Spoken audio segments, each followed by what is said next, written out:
होता है किसी किसी व्यक्ति के जीवन में क्रोध बहुत होता है। आपको लगता है कहीं कहीं कि मेरे पितर मुझ पर क्रोध कर रहे हैं।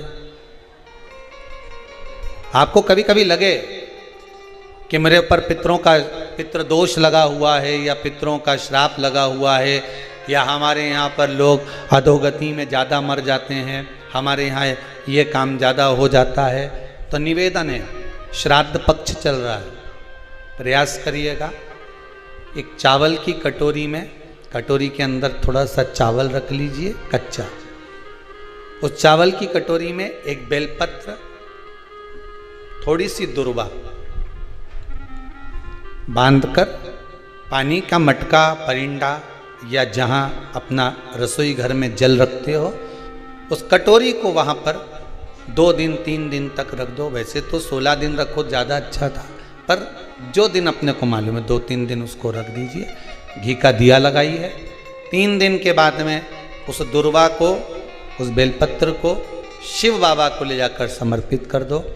चावल पूरे घर में घुमाने के बाद चिड़िया को या नदी में या किसी जीव को प्रदान कर दीजिए। महाराज, पितृदोष के निवारण का सुंदर तरीका।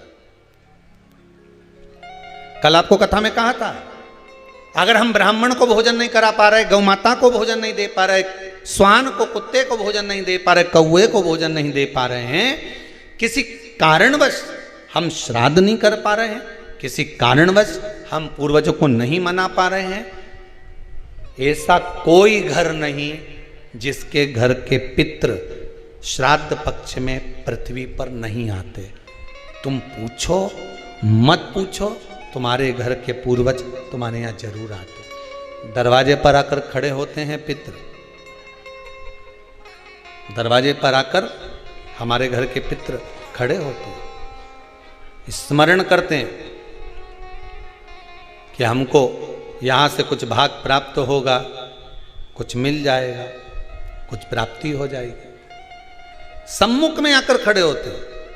बात अपनी जिंदगी में याद रखना, जमीन और जायदाद दुनिया के लोग, रिश्तेदार आपकी कब्जा कर कर रख सकते हैं, दुनिया के लोग आपका धन चुरा सकते हैं, दुनिया के लोग तुम्हारी दौलत चुरा सकते हैं, पर तुम्हारा भाग्य नहीं चुरा सकते। उस पर विश्वास रखना, उस पर विश्वास रखना, उस पर भरोसा रखना।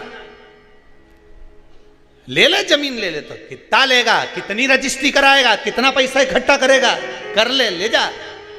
भाग्य ले जा सकता है, किस्मत ले जा सकता है? नहीं। उस पर विश्वास रखना कि ये ले गया ले जान दो, पर तू है ना मेरे साथ, बहुत